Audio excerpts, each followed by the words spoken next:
Hello, everyone. Today we have our session one as part of the three-phase series for the US residency guidance pathway. We have with us today Dr. Vidhi Pancholi, Dr. Rhea Trivedi, Dr. Udita Bajaj, and Dr. Pritika as speakers. I'd like to invite the speakers one by one to please introduce themselves. Dr. Rhea, please go ahead. Yeah, hi everybody. I'm Rhea Trivedi. I matched internal medicine at the University of Louisville, and I'm excited to help everyone as best as I can. Dr. Vidhi, you're on mute. Sorry. Hi, everyone. I'm Vidhi Pancholi. I'm matched in internal medicine at Jacobi Medical Center in New York. I'm happy to help you guys today. Dr. Udita. Hi, everybody. I'm Udita. I matched into pathology at Montefiore Einstein Medical Center in New York, and happy to answer any questions that you have today. Dr. Pritika. Hi everyone, I'm Pritika and I matched in internal medicine at Charleston Area Medical Center in Charleston, West Virginia. I'm really excited to meet you all today. So I'll start screening the PPT, and I would like to invite Dr. Udita to please take over.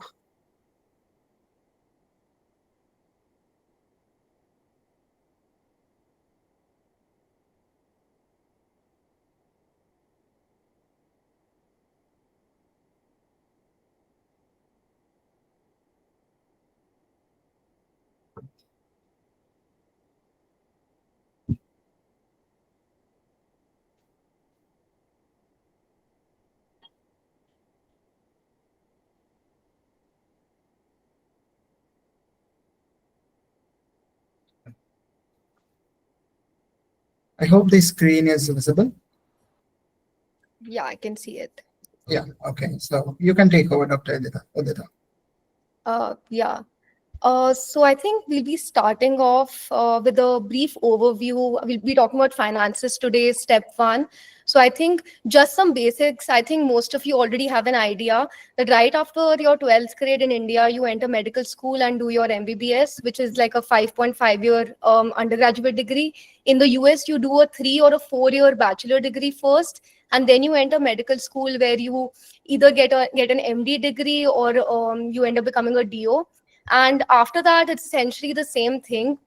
You either do your residency in India, which is a 3-year residency. And in the US, depending on the specialty that you choose, residency can be 3 years. For example, for internal medicine, it is for 3 years. For pathology and psychiatry, it's for 4 years. For other surgical branches, it can be up to 5, 6, or even 7 years for, I think, neurosurgery. And after your residency in India, it's called your DM or MCH, depending on whether you're doing a surgical specialty or whether you went into medicine or other branches. And in the US, you do fellowships. So again, fellowships vary based on what you're doing. For example, if you do internal medicine and then you decide to end up doing cardiology or gastroenterology, it's a 3-year fellowship. And other branches, fellowships can be as little as 1 or just a couple of years long. And you graduate, I think there's not much to elaborate on this point, but after your internship, you are called a graduate. You end up calling yourself a doctor after you get your final year exams, final year exam results. But you are a graduate after you're done with your internship and you get your internship completion certificate. And in the US, we usually use this term called matched into a residency program.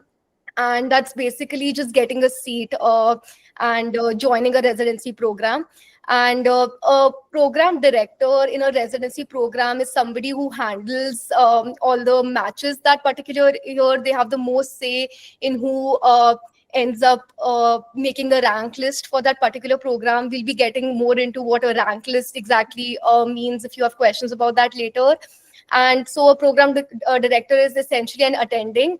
And an attending is a term that's used during the USMLE journey a lot. It's basically faculty, somebody who's done their residency and or fellowship and is now practicing at the academic center or the private practice. So I think a lot of people are curious to know what the most IMG friendly specialties are. So this slide can be a little misleading. So definitely internal medicine, family medicine, pediatrics, and psychiatry, they are IMG friendly branches. But if you notice, these are absolute numbers. And internal medicine has around, I think, maybe 11 to 12,000 spots. I think Vidhi, Pritika, and Rhea can correct me if I am wrong. And that is why the number of non-US IMGs, it's that high. And general surgery in general isn't a very IMG friendly branch, just because the number of seats, the spots are higher than other branches. The absolute number of non-US IMGs that end up making into a general surgery might seem high. But for example, pathology is definitely more IMG friendly than general surgery. But pathology has 600 seats a year and 168 non-US IMGs end up matching. So you might not see the absolute number here. And in the subsequent slides, as we go forward, there's a table. There are a couple of figures there.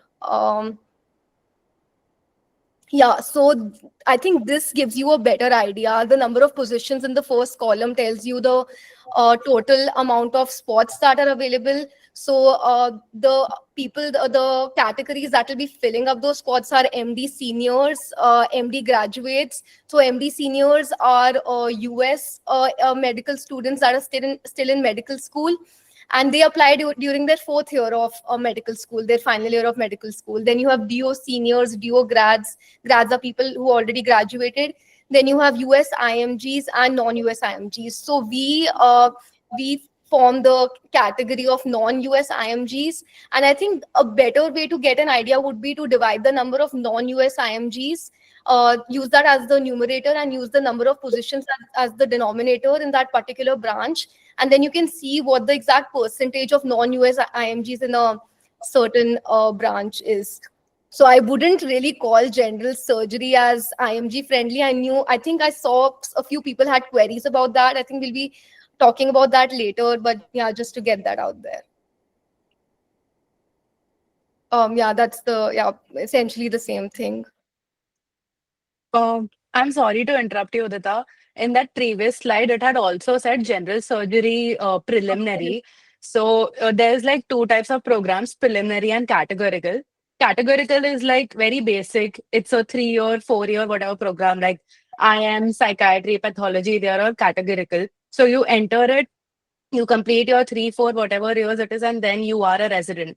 But preliminary positions are a bit different. It usually is for surgical specialties or like complicated specialties, which are a bit niche. So you do a 1-year preliminary year, and then you apply for the match again, where you are like securing a higher level position. Like you can do a surgery preliminary year and then apply for like plastic surgery, or like, I'm not exactly sure about this, but different surgical fields. So if you see this number 240 is preliminary, so keep that in mind, that this is not a full surgery program. It's just a 1-year program, after which the applicants would have to apply again for like a full training. Like Vidhi just mentioned, it's essentially like some branches require you to have an intern year. For example, I think interventional radiology, it requires you to have an intern year where you get experience and then you apply into interventional radiology. And I think a lot of people, sometimes when people go unmatched, they tend to do an intern year in either, surgery, preliminary surgery year or a preliminary medicine year, just to get more experience, so they have a better CV when they apply the next year. So I think that's the whole concept of a preliminary year.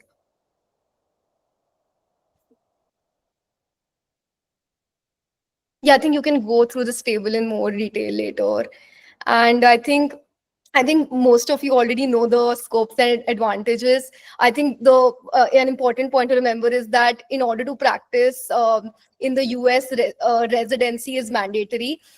There is one exception to that. I don't know if anybody's interested, but if you do a radiology residency in India, then there's an alternate pathway in the US, but you have to do a 4-year fellowship in the US and then you have to pass the exams to be able to practice radiology in the US. But I think that's the only exception that I know of right now. I think if anybody wants to pitch in, Yeah, definitely. I mean, depending on the training program that you're going to, you definitely get better training and access to different techniques and more advanced technology. There's definitely research funding. If you're interested in research, I think the US is definitely a country that you should be considering over India.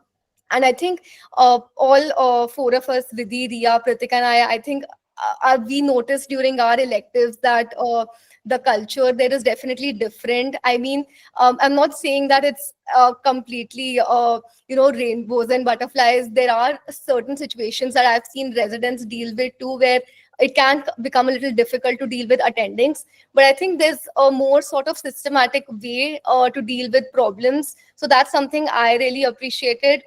I think attendings are, uh, I think, more considerate of your time as well there.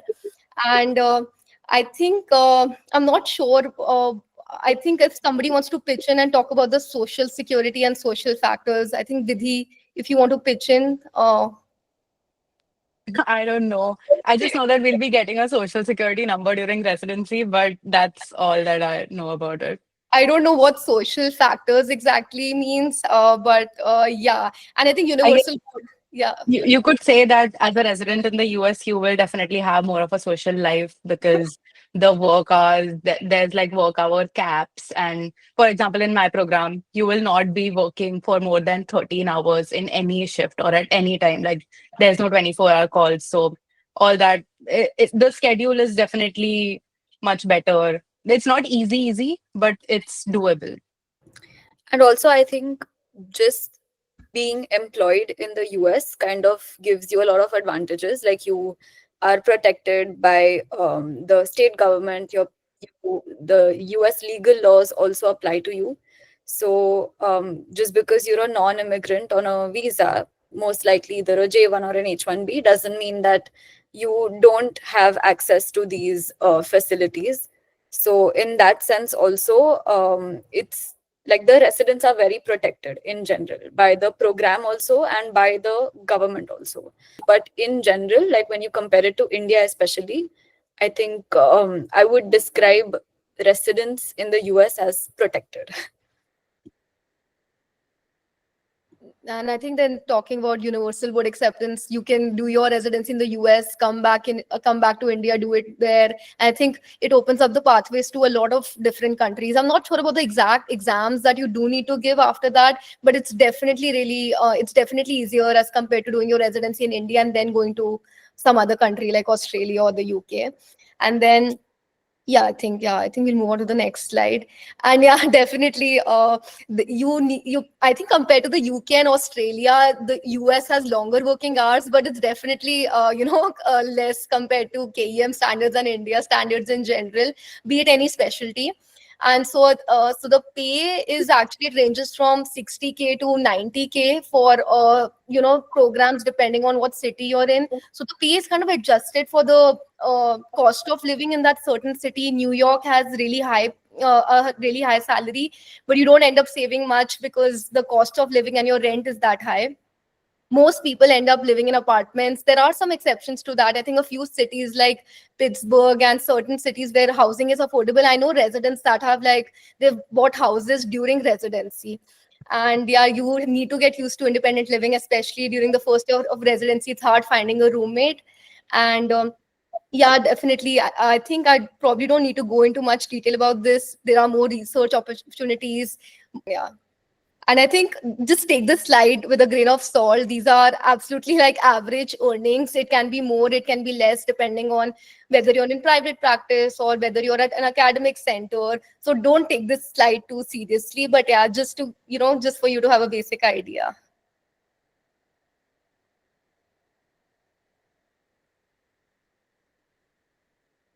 So I think we can probably start talking about our individual timelines here. I think instead of talking about this, and I think maybe I can start and then Vidhi, Rhea, and Pritika, you can continue. Uh, Vineet, would you prefer if I gave my timeline with with the year and month? Please, So that please, please go uh, ahead. So I started my MBBS in 2018, August 2018, and I decided I wanted to go forward with the USMLE pathway in about like I think March of 2021. And the reason I think I actually bought Marrow and the DAM subscription in November 2020 during the lockdown. And when I started studying for NEET PG, I just realized I couldn't do it. I just couldn't, memorize certain details, which, I think just didn't make sense to me. So I kind of researched, looked into USMLE. Vidhi was already preparing for USMLE that time. So I think she really, I think, helped me figure out whether that was something I wanted to do as well. And so I started preparing in May 2021 because that was during COVID, and we still hadn't given our second year exams. And it's really hard juggling MUHS exams and your step 1 and step 2. So I started then. I originally planned to give my step 1 during the SCORED era, but I ended up giving it in pass fail in February. After that was in February 2022. And after that, I think I just decided to take it slow, decided to enjoy medical school a little bit more. We got through our final year, and in 2023, when we entered our internship, is when my batch, at least, we started applying for electives. And I think that was the time where you also have to decide whether it's internal medicine that you want to do, or whether it's family medicine or pediatrics, because the electives that you do, I mean, that's going to go on your CV, and you need specialty specific LORs. So I did 2 electives, one in October 2023 and one in December of 2023. I graduated. I was done with my internship in May, and all throughout internship, I was gradually preparing for my step 2. I gave my step 2 in August 2022, or 2024, I'm sorry, and I gave my OAT, which is the Occupational English Test that you need for ECFMG certification, in May. And I think we'll talk about that further, how you should plan. I think if somebody has detailed questions about that, or, just planning OAT and step 2, because the timeline can be tight if you're applying the same year as you're graduating. And then August 2024, I gave my step 2, and application season begins in September. So I think I got my application ready in about a month or two, and then I gave my step 3 in November 2024. So I think that's it, and we ended up matching. I got done with my interviews in February. We ended up matching in March, and I think since then we've been figuring out the visa process. So I think that's it for me, and yeah. Dr. Rhea, I would like to invite you to please shed light on your timeline and tell us about your timeline. Yeah, sure. So I started MBBS in August 2017. I started preparing for step 1, I think February, March of 2020. This was before lockdown hit.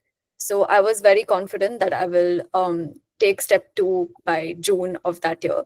But then obviously lockdown hit and we were at home the entire year. So I was lax in my preparation, but I was like, that's fine. And I ended up taking step 2 in October 2020.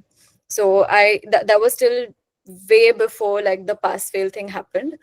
Then so that time I was in my third year. My third year exams happened in June 2021. I could be wrong, Pritika, you can correct me if that was not the case. But basically, like Udita, I did not want to mix final year with step 2, because anyway, we had like a very short final year. We just had 6 months to prepare for it. And I really wanted to focus on the 4 big subjects of final year. So that's what I did. We gave our final year exams in 2022. And we started internship in May 2022. I had started cold emailing universities and like attendings for electives, I think towards the end of 2021. But I knew that I would not be able to go for electives until internship started. So it was like a half-hearted attempt at getting electives. But in 2022 end, I put my foot on the gas pedal for electives. And I think early 2023 is when I applied to as many electives as I wanted to apply. I did not really broadly apply. But yeah, so that was 2023. Um, I had left like a month and a half of my internship because I knew I was not going to apply the same year that I graduated because I still did not have any electives on board. So I decided to take an unofficial extension from my internship. I went for my electives in the latter half of 2023. All throughout my internship. So 2022 to 2023, that whole year, I was preparing for step 2 side by side. I took step 2 in August 2023, and I went for my electives immediately after that. So September to December of 2023, I did 3 hands-on electives, so 3 months of electives. I came back, finished my internship. I had like a week of DOMAT left. So that was in January. I got my ICC on 26th Jan. And February, I started working. I started doing my bond. This is February 2024. The year that I was applying, which was last year. So I started working in February. I also started preparing for step 3 by then. I took OET in April. I had my degree, I think, in March. Like I had my degree in hand in March. I was able to make it for the February MUHS graduation because I got my ICC in Jan itself. So yeah, so we're at Jan, Feb, March was degree, April was OET. I took step 3 again in August. I had gone to the US for that. Before taking step 3, I did 2 weeks of observerships as well. And then September was our application. Interview season started in November for me. That's when I had started like scheduling my interviews. November, December, Jan was interview season, and February was painful waiting till March we got our match results. So that was my timeline in short. And in between all of this, I was able to finish my entire year of bond as well. I'd like to next invite Dr. Vidhi to please tell us about her timeline and the details of it. So Udita and I have had a very similar timeline because we have gone through like majority of this process together. But one difference was that I knew since the beginning that I wanted to pursue USMLE. So first year I didn't do anything. I attended these things like you guys are doing, gathered some information, what the timeline is and all. Then second year also I didn't do much. It was like enjoy the college time. Then COVID hit in March 2020, which is when I was like halfway done with my second year. And since I was stuck at home, that's the time I started my step 1 prep. And I gave my step 1 in December 2021. I really wanted to give it before it turned pass fail. And after that, it's like literally word to word, same as Udita's timeline. Like final year did nothing. I mean, studied for final year. Then with beginning of internship, I applied for electives and went for 2 electives, like 2-month electives during my internship. I completed my internship in May 2024, gave OET in the same month. Step 2 in August 2024, a month before the application season started. And then like I applied to my programs and all in September. And 2 months after that, like midway through the application season, I took step 3. Like Udita and I went together for step 3. And then same as the Rhea and Udita said, waited for the matched in March. That's great. So I'll next like to invite Dr. Pritika to give us details about her timeline and how she went through the journey. Sure, thank you. So I also basically entered medical school with the idea that I would be doing the USMLE pathway. And I didn't really, I mean, I guess I was gathering information, maybe like talking to some seniors and like batchmates about it.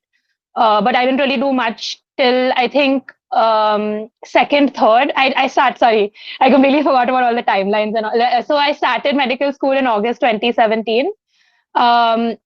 During my second, third was when I started to really, I think, study for step 1. I sort of I started looking at things on Reddit and I came across Anki and like it looked interesting to me. So I just started doing it. And that was kind of what really kickstarted my preparation for step 1. So through second, third until I think a few months before my university exams, I was working on that. Then once third year started, the plan was to just, buckle down and get step one done as soon as possible. And this was also when it was still a graded exam, a scored exam. So I really wanted to do well on it. And then COVID hit March 2020. And it ended up actually kind of being good for me because we didn't have to go to college at all. So I was just studying at home. And I took my step one exam this was in July 2020. Then after that, again, I didn't really have much to do. That was when till final year. Once final year started, I started looking up things about electives, but the situation was very unstable still because of COVID. I think around December 2021 was when I started sending applications. That was like midway through final year, basically, for electives. And I went for two electives. One in during my internship. One was in March of 2022. Sorry, I'm like the years are getting a little confused in my head. I think one was March of 2023, and then in May of 2023, I did two electives. My plan was also to do step two during my internship, but because of various reasons, I wasn't able to do that. I ultimately ended up taking an extension of my internship. I basically just had a week of DOMAT left, same as Rhea. So I finished the rest of whatever I had left by July. Then I went home and I was studying through August, September, October, and gave my step two in November of 2023. And then after that, I finished off my internship. I got my ICC on the 5th of December and then started the process for applying for a degree and, all of the paperwork basically. And so fortunately, I was able to make it in time, obviously, for the February graduation and got my degree by March. And in the meantime, also started working on the pathway. So I took my OET in May, got ECFMG certified.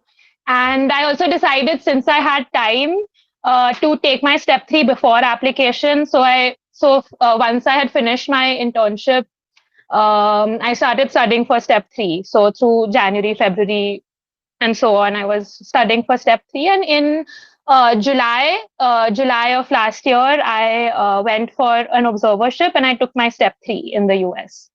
So I was back in August, and then at the same time was working on applications and so on to be ready by September. Also, in the meantime, I was doing my bond from January to May. I did some of my bond, and then I took a break studying for step three, doing various things, and then I restarted working in October of last year. So I'll just be finishing my bond in a few days. So yeah, that was my timeline. So thank you for all the speakers for telling us about the timeline. To summarize, we have Dr. Vidhi and Dr. Udita who has together prepared for this journey, and we have the batch of 2017, Dr. Rhea and Dr. Pritika. Next one, I'd like to invite Dr. Rhea to please take us through the financial considerations of this journey and how much it costs. Sure, thanks, Vineet. So first and foremost, I think the cost factor or expenses in this journey, like the journey itself, is very variable and varies from person to person. So I think I would like to you should look at it as fixed expenses and variable expenses, and your variable expenses are definitely going to be more than your fixed expenses. So when we say fixed costs, it's all your registration fees for your step exams, for your additional exams like TOEFL, OET. Even during the math cycle, there is pathway application fees, there's ERAS token fees, there is USMLE transcript fees, there is NRMP registration fees. Basically, every step has some fee attached to it, but all of these are your fixed expenses. Of course, year after year, these are going to change. Like, for example, when I registered for ECFMG, that's the first step that you do when you're making a AAMC account, an ECFMG or OASIS account. That's the first step you do. And for me, in 2020, I had to pay $145 US, and now it's $160. So you can only expect that to increase over the next few years. But in general, this everybody is going to have to pay. So these would be your fixed costs. You can go through this slide if you need to, or we can move on. Yes, so you'll have your step 1 fees, step 2 fees, step 3 fees, whatever. Now, in your variable costs, first and foremost, your exams, everyone's going to use different resources. For example, I ended up only paying for UWorld and for a couple of the NBMEs for all these 3 steps. But of course, there's AMBOSS, there is USMLE RX, and yeah, I paid for my first aid as well. But so again, this is variable. It depends on how much you want to study, what all you want to study. There are several different resources. So we won't like elaborate much on that, because again, this is something that will keep changing. Like UWorld pricing is also going to change year after year. But just to give you like a brief overview, these are the various costs only with respect to resources for your exams. The other variable is your electives. That's one of the biggest things, because it depends on how many electives you end up doing, what kind of electives you end up doing. So an agency elective can cost you anywhere between like $1,000 to even $3,000, $4,000. University electives will also be paid, and you can find free opportunities as well. So again, it depends on how many electives you do and what kind. Also, you will have to consider your flight tickets, whether you're booking way in advance or like last minute, depends on the city that you're traveling to. Your living expenses in the US. So again, that will depend on how many months you're staying in the US for, whether you're staying with family, whether you're staying in a PG situation, or like you're renting out an apartment by yourself. So all of this is going to be variable. To give you guys an idea, I lived in the US for 4 months. I did 3 rotations. Only one of them was paid for me. The other 2 rotations were free. And I also was able to stay with family for one of these rotations. So for my 4 months in the US, including all my flight tickets, including my costs during my stay, my elective fees and all of that, housing, everything included, I spent about 8 lakhs. And this would also include like my observerships for 2 weeks. So yeah, so that's like 4 flight tickets. So going to the US twice and coming back, and living in the US for like 5 months. This is how much I spent, but obviously this is going to be variable from person to person. The third variable is your bond. So there are 2 kinds of bonds. There is one bond for the 1 year work that you have to do after your internship. And the other bond is that you can't leave the country within 5 years of graduating. Each of these bonds, if you have to break them, they'll cost you 10 lakh. So if you end up breaking both these bonds, so that's 20 lakh. If you end up serving your service bond, depends on how many months you complete, interest, all of that. So again, that is a big variable. And I would also like to add your application fees, like your program application fees, because again, everyone's going to apply to different number of programs. Everyone's going to apply to different specialties. So in our cycle, I think the first 30 programs were $11 each.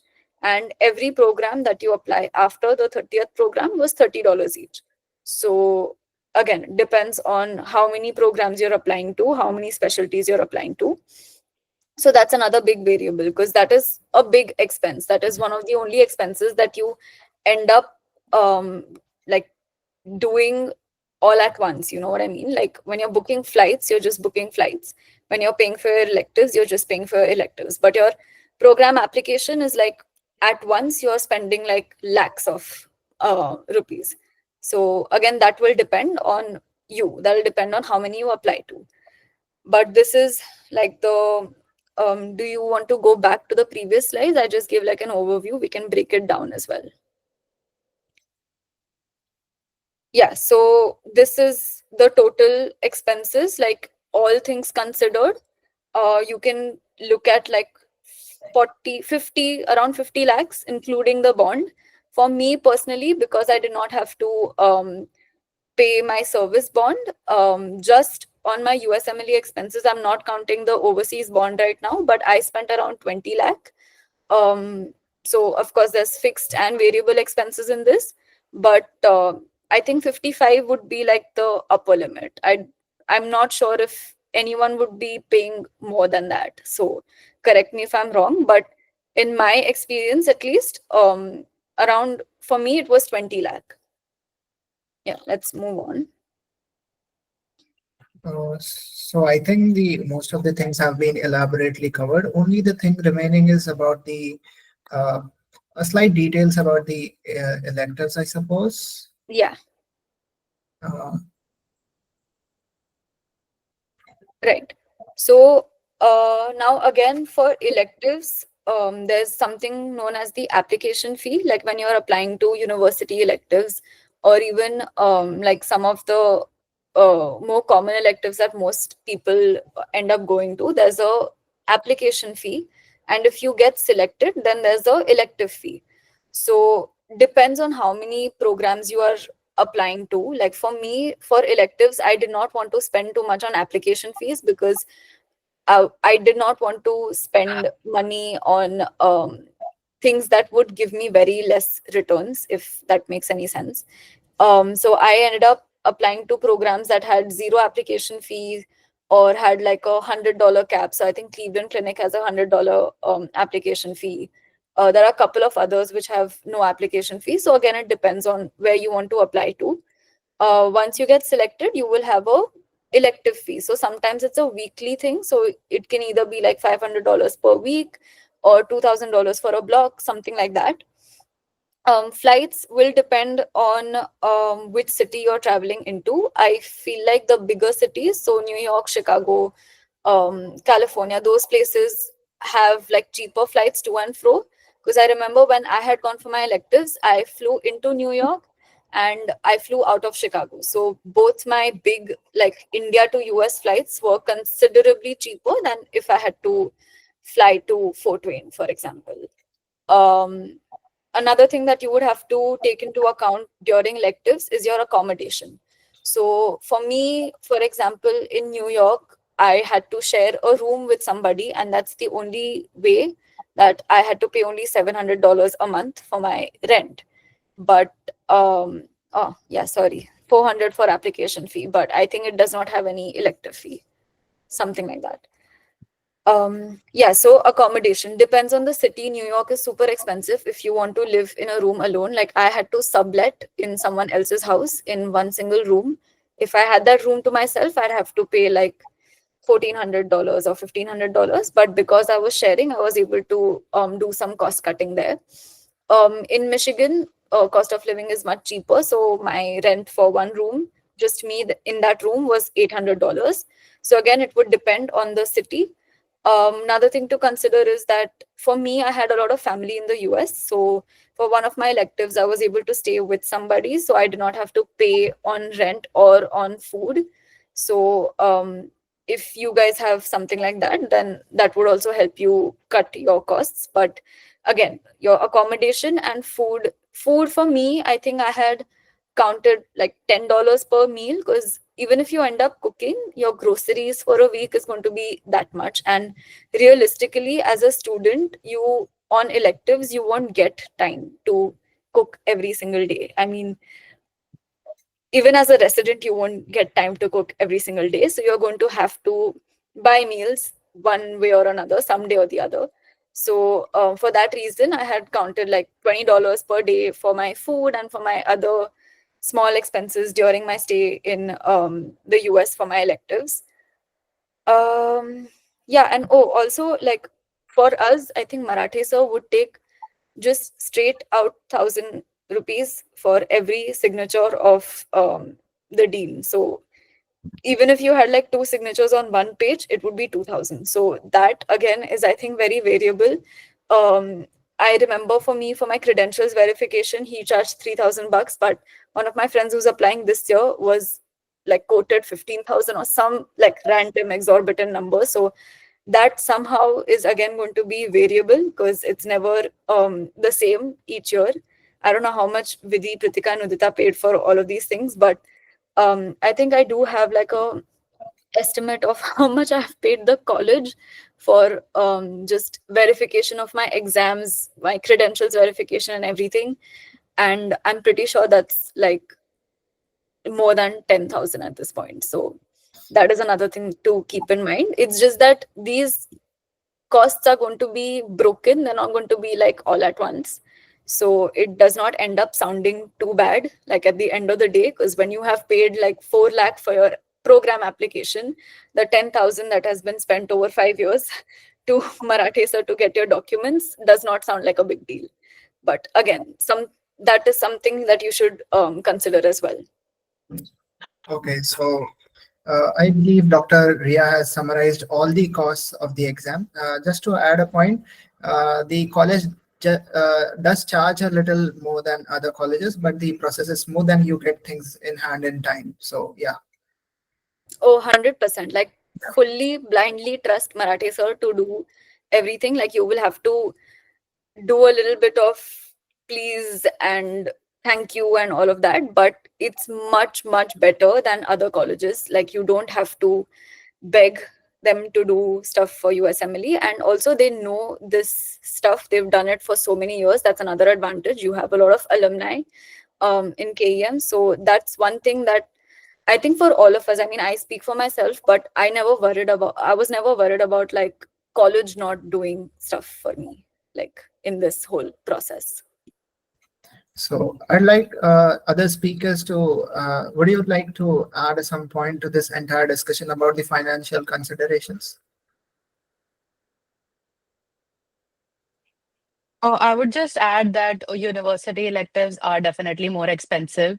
I did 2 electives. Both of them were university electives. So, like, in addition to the application fees, like I think I spent 1 lakh total in $1,000 total in application fees. Like Cleveland was 400, Yale was Cornell was 350, Yale was 250, and I don't remember what nots. But I had 2 electives, and for those 2 electives, like the elective fee only was 4,500, like per elective. So this is $9,000 simply just elective fees. Or you add your ticket cost to it. I had to fly out 2 different times because I got them 2 months apart. So I couldn't do it in one go. So then like add 2 lakh for the flights and then staying there. When you are there, you would want to go to neighboring cities. Like one of my lectures was at Yale. So we went to Boston, we went to New York, and I think I shelled out like $600 just for those trips. So electives are going to be expensive. Definitely keep like an estimate in mind. Since my dad was sponsoring this, I had told him that keep off like 15 lakh to keep it aside for my electives. It could be lesser than that, but that is the budget that I had. So you guys should plan yours when the time comes.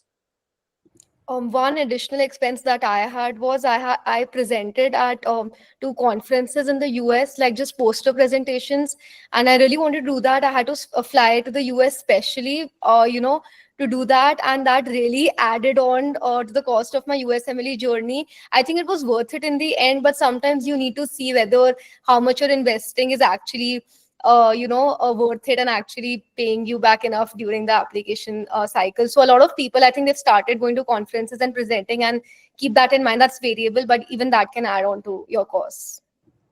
I also wanted to add, like, in the end, it's going to sound like a lot of money, but I promise you, like right now, I feel like all of that was worth it. Like I actually flew out just to go for a in-person interview. That was in January. So I had just one interview that was in person, and I was debating whether I wanted to go all the way. I knew that I was not going to rank that program highly either. So I could very well like not go for that interview. But I think when like considering costs, I think I would have regretted not going more than going and like spending whatever a lakh on that flight ticket. So yeah, like in the end, I think do not like obviously you should have some budget in mind and not spend recklessly, but if the cost scares you, like it's all going to pay back, like in terms of like monetary or like just satisfaction that you have pulled all the stops and you have done everything, you have left no stone unturned. I think that was very helpful for me throughout my application cycle, also application season, because I was like, okay, if I had not gone for that interview, then I would have, missed out on like a backup option or something like that. So for mental peace, just know that it's going to be a lot, but it's going to be worth it in the end. Now, as residents, you're not going to be able to earn so much to pay back like in 1 year or whatever, but eventually you will be able to make up all these costs and it'll be worth it. So that's my little old. Yeah. So, yeah, we have the insights from all these speakers. Next, to move on, I'd like to invite Dr. Vidhi to please give us the insights and the tips to how to prepare for step one, the resources, how to use, and when to give the step one, the right time. So before we move on to step one, I wanted to address a question that I saw, like if there are any scholarships or something. The sad and plain answer to that is no. At no step in this journey are you gonna find any like form of scholarship. In fact, like at each and every small step, be it your college admin work, as Rhea said, every step you're gonna have to pay and pay and pay. And I know it sounds like a lot, but as she said, like I definitely think it's totally worth it. But yeah, unless there's like someone super generous who wants to sponsor someone's journey, I don't know about any like sponsorship options. If anyone else knows, then like they're welcome to speak about it. So yeah, step And one. also, sorry, just to add to that, there are ways to cut your costs. Like if you don't want to spend so much on electives, find like electives that don't cost you as much, because in the end, like the experience matters. So of course the university name and all of that matters as well. But if you're able to sell yourself, if you're able to really do well in a low budget elective, then it's not going to matter, because if you're able to show the program director that that elective also gave you a good idea of the US healthcare system, then in the larger scheme of things, I'm not sure how much a high paying university elective would be much of an advantage. Obviously it has its advantages, but then if you're worried about cost, then that's a place to cut your costs. So it's not always going to be that you have to pay big money to do well. So there are ways to even reduce your costs. Do your bond if you have the time. You will be saving like 10 lakhs there. So there's always going to be places where you can cut your costs. But yeah, so it's going to be fine. It's not going to affect you that much at the end of the day. Boris, you have Um, something to add on? yeah, if I may add about that question that Vidhi brought up. So I think one of the options there, it won't make a big difference per se, but I think it may help somehow. Like I have been like in the start of my journey, because I'm not that very affording, I try to shell out options for how to reduce the cost. So one option could be I do some research. So I tried to club one of the conferences or the presentation in one of the conferences with my electives, so that I could get some funding from, like, our college has Gosumek has a fund travel funding for those conferences, or even ICMR has, and some of the other organizations have for such conference travel. So that might help you by a lakh rupees or something, right? Because that's still a big amount. Or I finally did not end up doing that, because there was no conference nearby, but still something you could consider. Second option would be to consider, like, there are these metropolis scholarships, etc., which give you some money for your for academic achievements. So you can consider that amount as your investment into this, and just a good outlook probably. And and if you're really less affording, then you can probably consider loans, if you have that of confidence, and can afford to take that risk margin. Like, I personally also took out a loan, so you can DM me. after July end, if you all want to know more about that stuff. But I think these were the options I thought of for that. Yeah, so thank you, Pauras. Clubbing things is a great thing to cut down the cost. So yeah, Dr. Vidhi, please go ahead. So for almost all of you, step one is going to be the Yeah. starting point of your journey, and also like starting point of the 3-step exams that are there.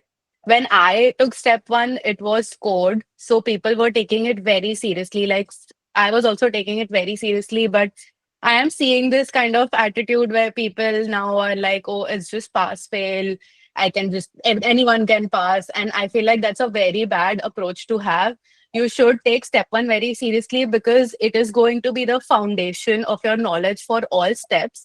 And not just all steps, like step one is such a conceptual exam that it is going to help you even with your like second year exams, your third year MUHS exams, your final year exams. I'm not exaggerating. I think the fact that I had studied very well for step one helped me in my final year vivas too. So I wanted to start by saying that just because it's pass fail, you should not think of it as a lesser exam. Take it very seriously because a good step one foundation is the key to scoring well in step two. And step two scores, as we know now, it's become one of the most important things in your application. So, first, like when to start prepping, I would say you should first decide a date when you're going to take it. The most ideal time, I would say, is starting of third year, like a few months after you're done with your second year MUHS, because step one, basically, like it consists of all of your first year subjects and second year subjects. And in addition, there are like a few extra subjects like uh, behavioral sciences, epidemiology, biostats, that all you can do it. But the best time to take it is when you have it's fresh in your mind, the first year and second year subjects. And what's the question?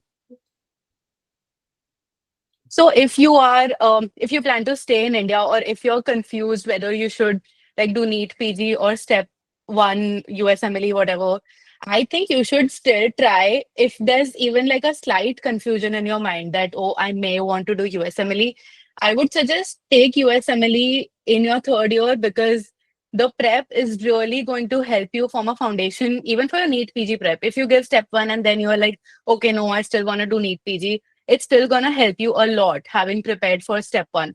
So if you are confused, do it, because if you realize later, like an internship, that I want to do USMLE, it's not late, but still like getting step one done it's an inconvenient step at that time.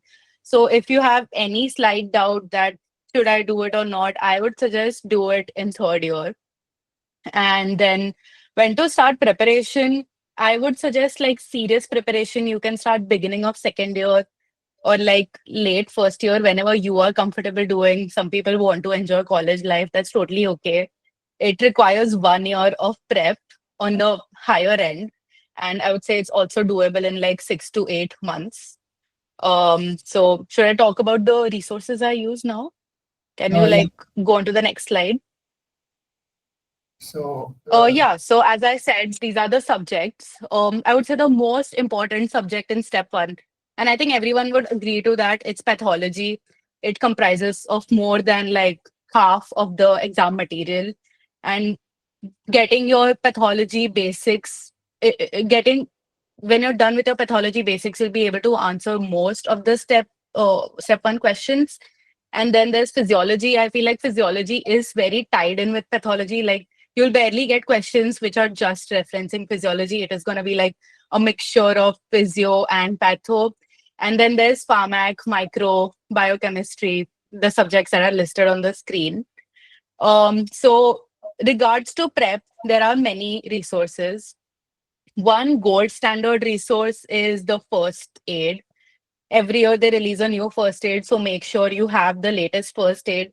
This is the one resource that I'm gonna say it's a must have for step one. And it's not like a book that you read, it's a directory of all the information you need. Then to supplement it, you're gonna see videos, you're gonna have Q banks, and then you're gonna have your practice tests. So for videos, I used Boards and Beyond. Pathoma, and Sketchy. Sketchy for both micro and farm. And I really found these helpful. Like Pathoma, I watched first, and then I did Boards and Beyond and Sketchy after that, because Sketchy is like a mnemonics video. So it's more to get your memorization in check. You learn first conceptually and then do this. And I think Pritika mentioned Anki very earlier in this call. And I want to say that I'm a huge fan of Anki. For those who don't know about it, I'm just going to keep it short because you guys can watch a lot of YouTube videos on Anki. But it's a flashcard software, which is like it's a targeted learning system where the system will show you flashcards at intervals in such a way that it's going to ingrain the information in your brain. Like, for example, I did a flashcard today that's like something X does Y. That's the flashcard. And if I get it right, then it's going to show it to me later. If I get it wrong, then it's going to repeatedly show it to me so that the information is ingrained. It's not for everyone. You have to do it religiously every day.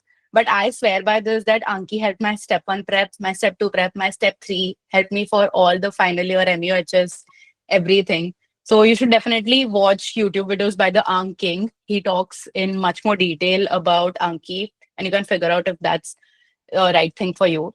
So once you're done with your flashcards and your videos, you start solving questions. Actually, like you can start solving questions midway only, like watching videos.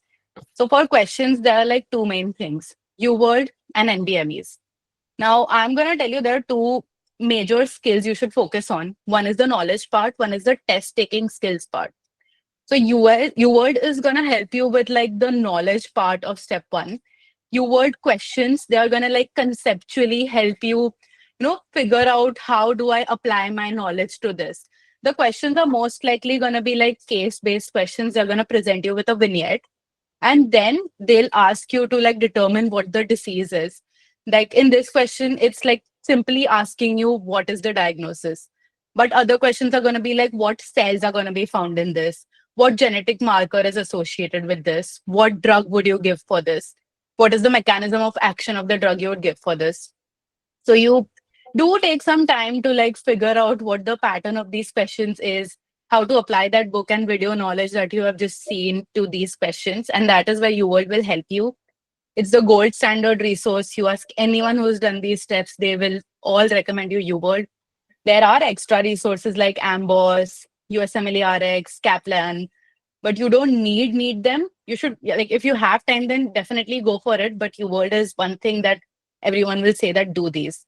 Then once you like are confident with your UWorld solving skills, and now let's say the exam is like 1 month away or not 1 month away, but like 2 months away, you want to start focusing on your test taking skills because you're already done your knowledge part. So now for the test taking skills, you start taking NBMEs. Basically, like the NBME is the body which writes the USMLE exams, and they also make practice tests. So now you're going to start solving papers from people who write the USMLE.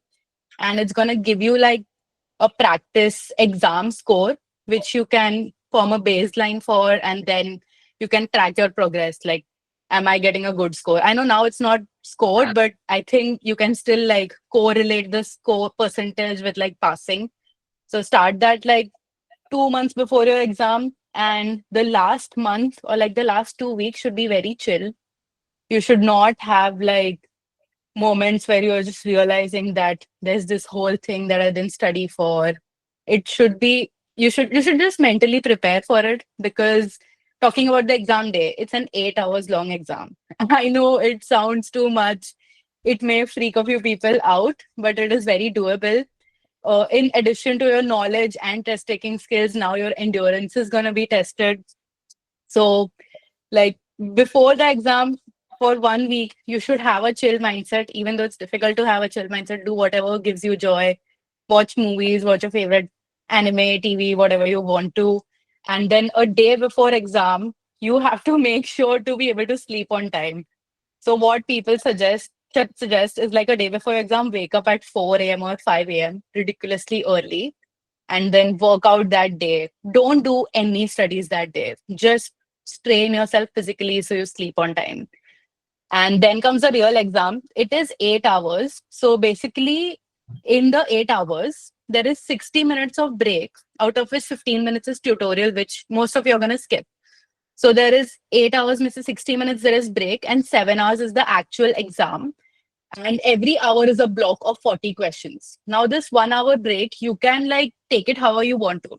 You can take 3 20-minute breaks, or you can take 6 10-minute breaks. It doesn't matter. People usually take one break after each block to keep themselves refreshed, to like take a bathroom break, have a sip of whatever drink they're having. So that you'll realize, like, when the exam date comes closer, how are you going to structure it? And people get very overwhelmed that it's an 8 hours exam. How am I going to give it? I can't sit still for 4 hours at my home. So don't worry. On exam day, your adrenaline will carry you through the day. You'll be on your seventh block and not even realize that 8 hours have passed.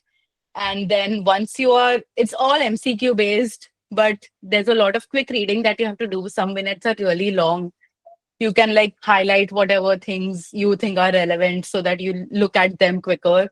But that all you'll figure out when you're doing your UWorld and NBMEs. It's all, it does seem overwhelming, but everyone can do it.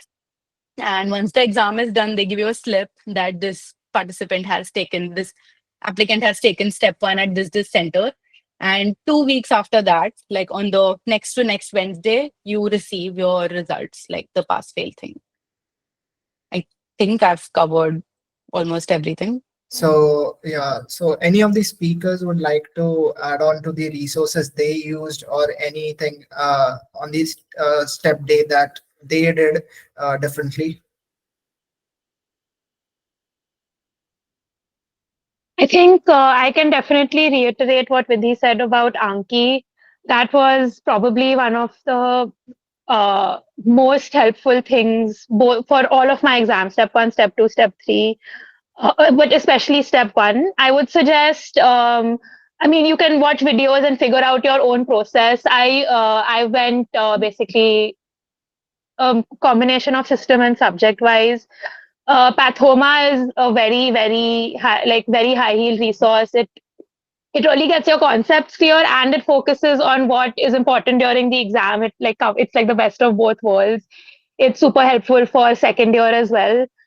Sketchy for micro and pharmac were also very helpful. It definitely does focus more on memorization, but especially pharmac, I found also helped me understand a few like physiology points better. Like I remember their coagulation and like clotting, like antiplatelet drug videos were really super helpful for me to also just completely get the hang of like coagulation and hemostasis and all of that.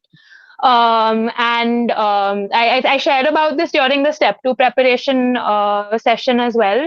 But there's this video I followed for the day, like the days before and the actual exam day from the USMLE YouTube channel, which is very helpful. I mean, I don't think I took all the points from there. You can definitely choose some points that you want to skip, but like exam day is super important. Like it's a marathon of an exam. It's 8 hours, 9 hours. I would suggest feel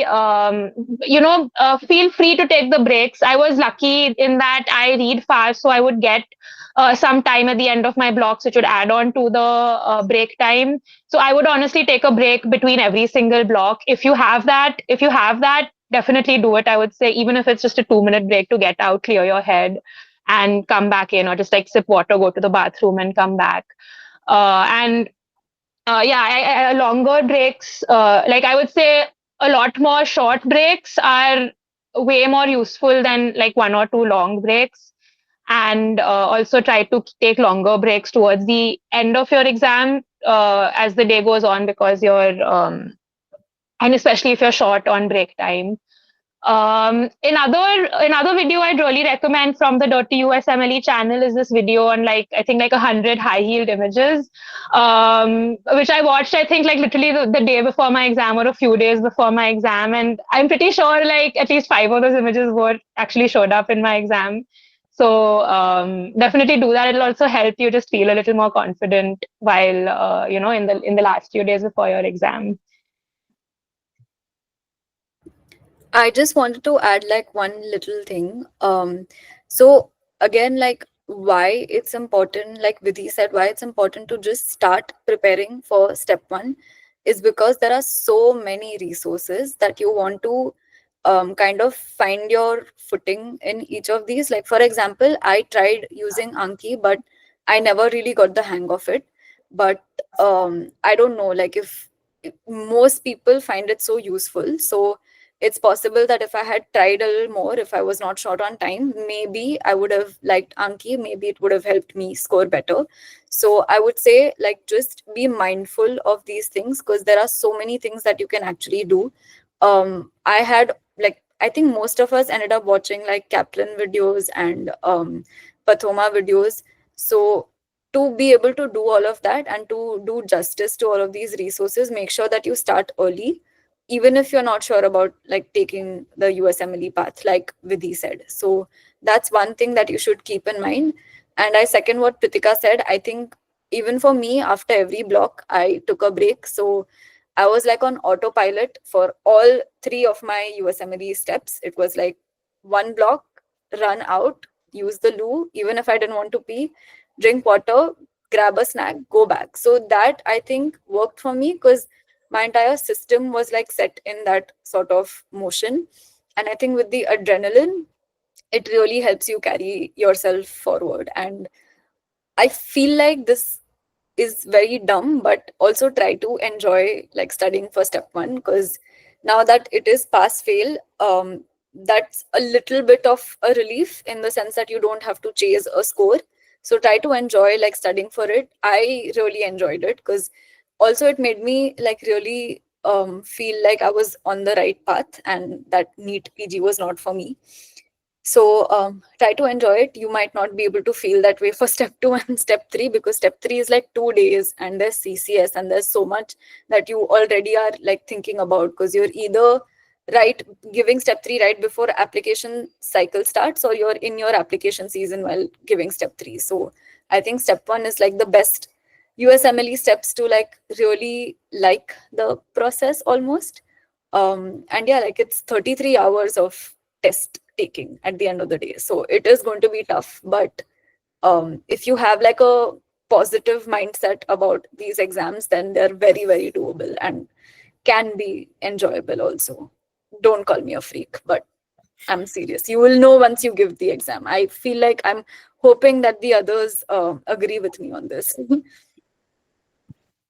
I definitely Like, agree. yeah, you feel like an investigator when you are solving those questions. I also wanted to like add one small note about Anki. You guys may listen to me and Pritika and think that it's a life-changing thing that happened to us, but it's a very like commitment thing you have to do. It's not that if you have your step one, let's say in December, you can't just think in September that, oh, I should start Anki. The step one deck which I used, Anking, which I think it's the gold standard deck, it has like 30,000 cards, and it took me a year and a half to mature the deck. Everyday use of year and a half. And Anki is like a punish reward system. So if you miss the today's due of flashcards, let's say you have 300 flashcards due today and you miss it, so now that punishment goes to tomorrow's you. Now tomorrow you have to do your tomorrow's flashcards and 300 fresh cards. So people who are like considering Anki, I would suggest start early. It's you just have to shell out 1 hour of your day to your actual studies. It's helping you, and stay consistent with it. And if you are the type of person who learns from flashcards, it's going to be like the single best study resource that you have touched in your medical school. So we have a detailed overview of various resources, and each of our speakers have used them to their best and have used them like variably the resources. So you have to figure out the resources that suit you. So next on, I'd like to invite Dr. Pritika to tell us briefly about the visa required for USMLE and considering the current wait times that are there. Yeah, I think this is definitely this is something that we have to keep in mind. I spoke about this as well in one of the previous sessions.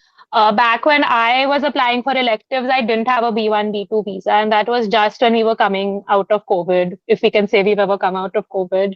So the interviews, like for a very long time, B1, B2 interviews were not available. And I think in May of 2022, some interviews had come out, but at that point, I had not started my application for my B1, B2 visa. And once I had, there was like nothing for months, like literally nothing. And what happened is that I had actually I had already got my elective acceptance, but I didn't have a visa in hand at all. So it was getting scary as the date towards of the elective was coming closer. In December, I tried to request an emergency appointment, which was rejected, and that was even scarier. But ultimately, a few days after that, interview slots did come out, so it worked out in the end. But yeah, I think it's a good thing to keep in mind. Like if you don't have, sorry, I think I started off with my personal anecdote without giving a basic overview. For electives, you just need a B1, B2 visa. I saw in the query list that people were, asking what kind of visa do you need? Is a tourist visa okay? Yes, it's absolutely okay. You can even talk about it during your visa interviews. Of course, like visa interviews are very variable. It also depends on the person you're talking to. My personal experience with the interview is he barely even asked me what I was going for possibly because I had a visa in the past. I think he just asked me what I do, if I had family in the US, what they did, and then my visa was granted. So it's a very variable experience in that way. There are also certain electives that accept only F1, which is a student visa, but I don't really know anybody who actually went that route. I don't know how to really go about that because I think you would have to get an acceptance first before applying for that. And I don't think it's like very economical or feasible to get an F1 visa for like a 1 month elective. That doesn't really make much sense to me. I think it might work for, I don't know. I don't really know what the situation is for that. But I think most of the people in this call probably that it wouldn't apply to y'all either. So yes, when to apply considering the current waiting time, I would say apply as early as possible. Like even if you don't have an elective letter in hand, I mean, I don't know. I'm not sure whether I should be giving this advice now because, the situation is constantly changing. I still think the tourist visa is relatively safe. You just need to demonstrate that you don't intend to, take a tourist visa and then go live there, beyond the 6 months of what you're allowed to stay. So, try to demonstrate that, you have a lot going on here. If you're a student already, you say that, look, I still have like 3 years or like 2 years of college left. I want to come back and finish my degree. Or, if your parents have land or whatever, like all of those things. You might not be asked about that. It's good to just have that proof in hand when you go. Better to be prepared than, have your visa rejected. Yeah, I think that's really all you need to know about visas for electives. Try to apply as early as possible if you don't have it. If you feel that it'll be hard for you to get, like if you feel like your visa will be rejected, if you can't really demonstrate sufficient ties, it might be wise to wait until you have an elective in hand so you have some proof for why you're going there. I think that's basically all there is to consider. So I believe visa is a small topic, but an important one. So yes, we have come to the end of the session. We have some queries, which I would like to ask the speakers to please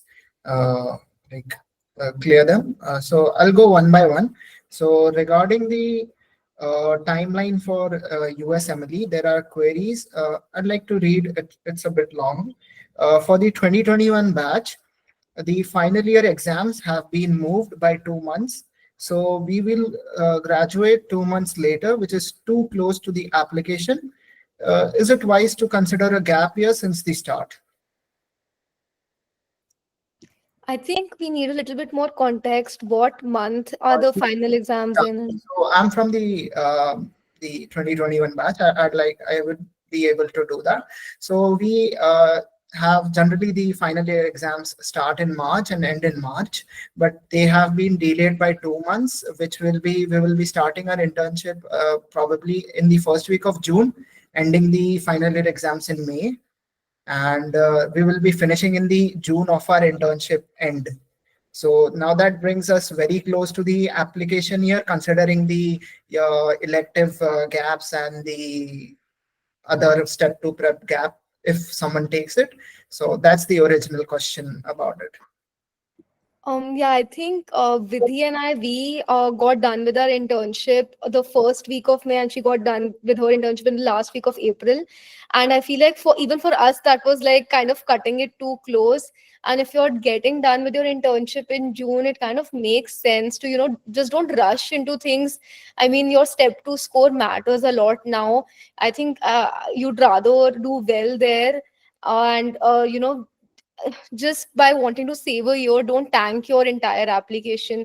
So I think it kind of makes sense to take a gap year, and you can just complete your bond during that gap year. It doesn't necessarily, you don't have to like sit idle and do nothing. You'd save 10 lakhs actually by doing your bond. So I think this is my opinion. I don't know how others feel about it. I definitely agree. I mean, if I think 1 year in the context of like the entire journey of like medical school and your career and all does not really make much of a difference. And considering that, okay, even if you take no extension at all, you'll finish in June. And if you're doing electives and all, you will ultimately have to do some extension as well. So um, I think there's no harm at all in just planning for a gap year, doing your bond, taking some time, taking some more time for step 2, maybe even trying to do step 3 before applying if you can do it. I think that makes a lot of sense. Okay. Also, I think more than anything, you are saving yourself a lot of stress because there's already going to be so much stress throughout the season. Like that's what I did.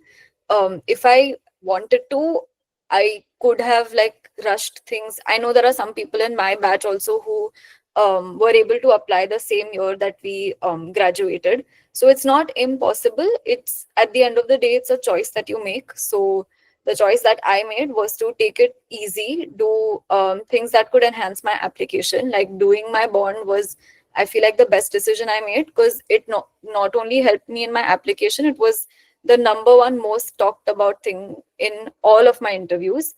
It also really helped me in general. Plus, I saved a lot of money. So I feel like you will always find something to do for that 1 year, but at the expense of like having a chiller application cycle, thinking things through and doing it your way, doing it on your timeline and not rushing through things just because, oh, I don't want to wait another year. You know what I mean? So I really don't think it matters at the end of the day that 1 year you will be able to do something worthwhile and it will be helpful in your application cycle as well. So you can do research, you can do more observerships in the US if that's what you can do and want to do.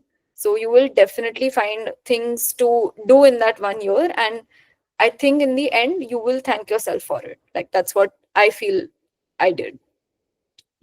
So I just wanted to point out that electives, like hands-on electives, you can only do when you are still a medical student, not after you've gotten your degree. So people who are in this situation, like I would suggest once you're almost done with your internship, just like Rhea and Pritika did, leave 1 or 2 weeks. Do not complete your internship because once you have done it, you are now a graduate. So that makes you like an older graduate. Plus, now you're like ineligible for hands-on electives. And some people don't know that and they may end up like completing internships. So just a heads up about that point. yeah, thanks a lot, Dr. Vidhi, about that important point. So next on, we have a question about the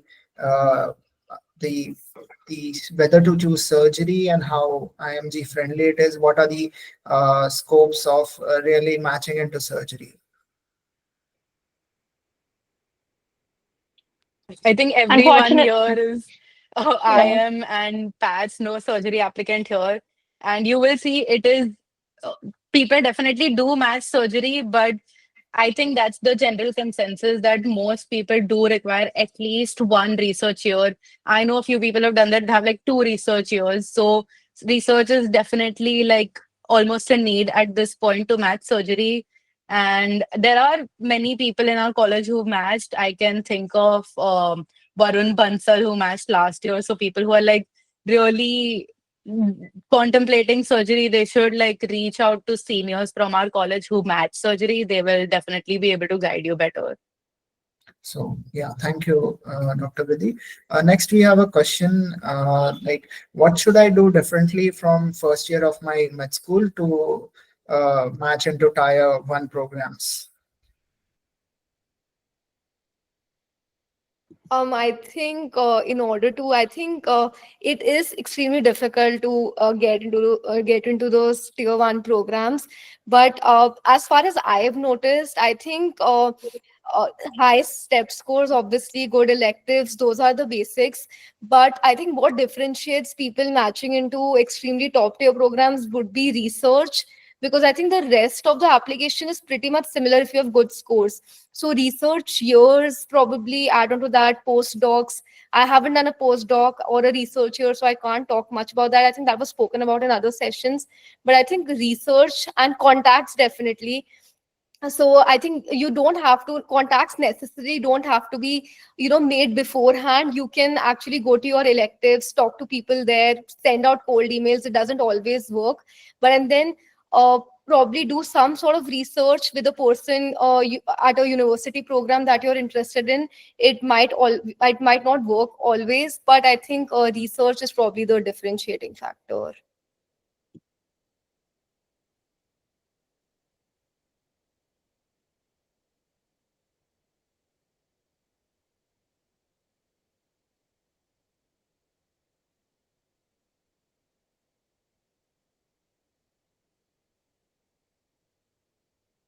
But just to add on Um, to that, there is nothing like specific from first year that you can do. Usually, like postdocs, or US prefers US based research a lot. Doesn't mean that the research you do in India is like doesn't count, but they definitely give much more weightage to US based research, and that mostly you would be doing in postdocs that would happen after your course is over. So I would say like may sound a bit cheesy, but you have one college life. After that, you're gonna be like you'll have responsibilities on your shoulders. So do work for your future, but also like don't miss out on your, college life. Also, first year is difficult. Like you are coming out of like 11th and 12th mentality, and first year MBBS is very different from anything that you've studied so far. So I think just give yourself some grace, and not like jump into the competitiveness of all, any of this. Like in the end, especially if you're sure that you want to do USMLE, the good thing about this is that it's a lot more merit based than like NEET PG. So everything you do is going to add to your application in the end. So if even if you don't do anything specifically in your first year, it will help you in the end. So I feel like just like first figure out if you want to definitely do USMLE. Try to focus on your first year MBBS subjects as well. Enjoy college life while you can. And just know like what you guys are doing right now is great, because now you know like a basic overview of the entire process. So you're able to like plan your years out, but don't like worry about not doing much or like not adding to your CV from the first year itself. It's going to be fine. You will get plenty of opportunities. Obviously, keep your mind open to these things, but it's okay. It's going to be fine. Like, don't rush into like filling up your CV and making it 20 pages long first year onwards. yeah. So Vinit has or had some internet issues. He's back.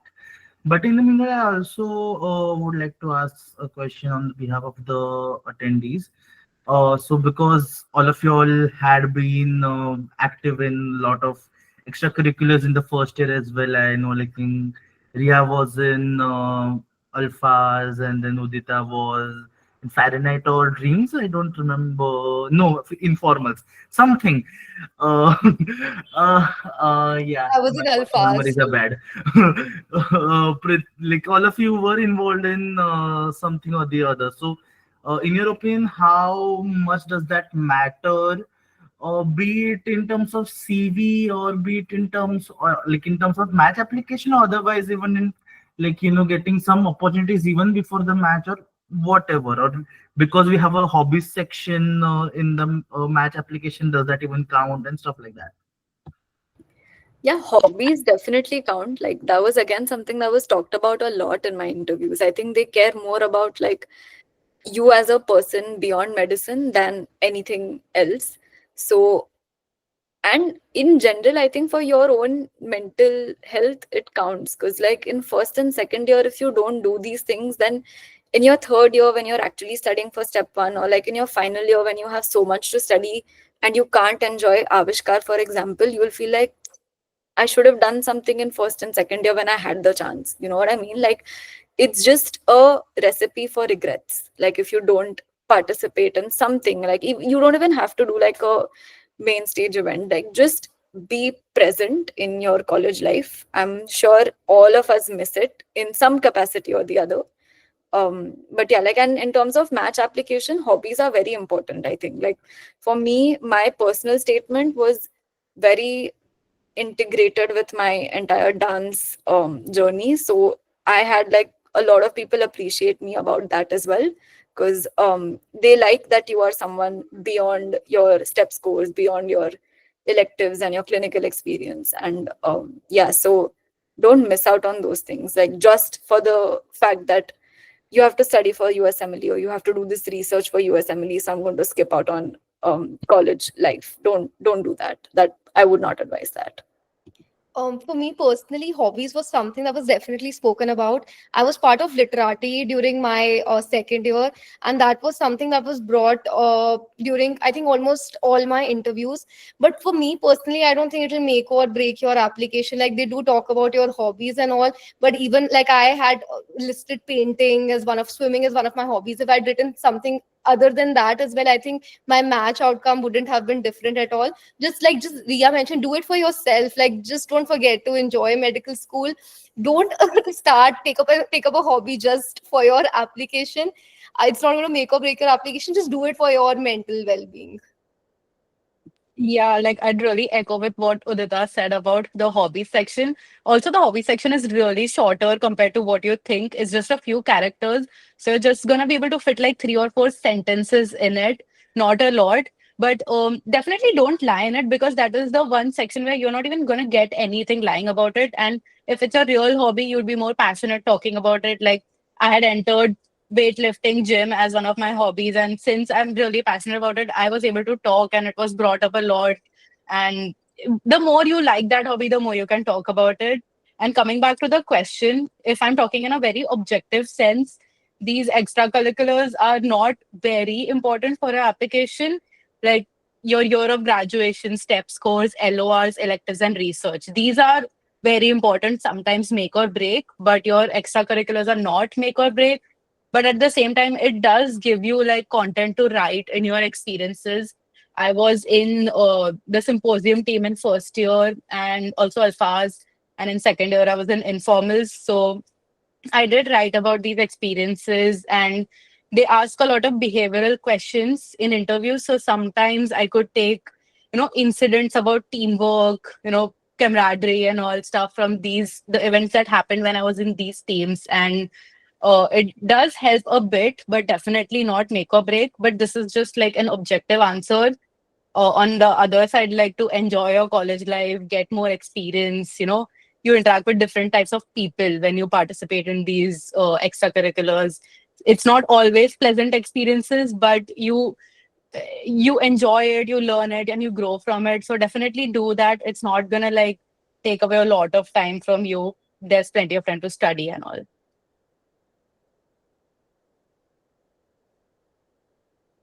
So I think we have all our questions answered that were listed via the Google Forms today, and even that were not listed, and insights into the step one timeline, the visa process, and the finances, of course.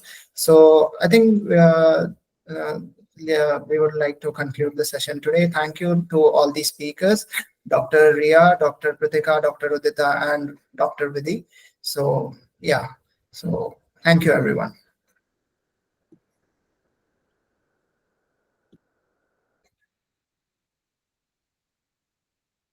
Thank you, guys. Thank you, everyone.